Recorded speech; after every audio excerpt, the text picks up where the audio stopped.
హరే కృష్ణ శ్రీమద్ భగవద్గీత యథాతథం 1వ అధ్యాయం 31వ శ్లోకం. నచాశ్రేయోనుపశ్యామి హత్వా స్వజనమాహవే నకాంక్షే విజయం కృష్ణ నచ రాజ్యం సుఖాని చ. Translation purport by divine grace AC Bhaktivedanta స్వామి శ్రీల ప్రభుపాదికి జై. ఓ కృష్ణ, ఈ యుద్ధంలో నా స్వజనులను చంపటం వల్ల ఏ మేలు కలుగుతుందో నాకు కనిపించడం లేదు.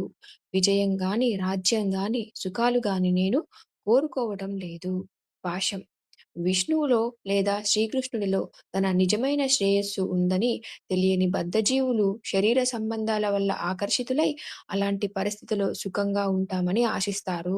ఈ గుడ్డి జీవన భావనలో వారు భౌతిక సుఖానికి కారణాలని మర్చిపోతారు. అర్జునుడు క్షత్రియుడి నైతిక నియమాలని మరిచినట్లు కనిపిస్తాడు. శ్రీకృష్ణుడు ప్రత్యక్ష ఆజ్ఞ ప్రకారం యుద్ధభూమిలో నేరుగా మరణించే క్షత్రియుడు మరియు ఆధ్యాత్మిక సాధనలో పూర్తిగా నిమగ్నమైన సన్యాసి, ఈ ఇద్దరూ అత్యంత ప్రకాశవంతమైన సూర్యమండలంలో ప్రవేశించడానికి అర్హులు అని శాస్త్రాలు చెబుతాయి. శత్రువులను చంపడానికే ఇష్టపడని అర్జునుడు బంధువులను చంపడం గురించి చెప్పనే అక్కర్లేదు. తన బంధువులను చంపడం వల్ల తన జీవితంలో సుఖం ఉండదని అతడు భావిస్తాడు. అందుకే యుద్ధం చేయడానికి ఇష్టపడడు. ఆకలి లేని వ్యక్తి వంట చేయడానికి ఇష్టపడనట్లే ఇది. నిరాశతో అడవికి వెళ్లి ఏకాంత జీవితం గడపాలని ఇప్పుడు అతడు నిర్ణయించుకున్నాడు. కానీ క్షత్రియుడిగా జీవనోపాధి కోసం అతనికి రాజ్యం కావాలి.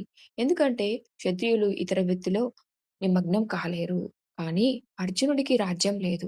తన తండ్రి నుండి వారసత్వంగా వచ్చిన రాజ్యాన్ని తన బంధువులతో యుద్ధం చేసి తిరిగి పొందడమే అతనికి ఉన్న ఏకైక అవకాశం.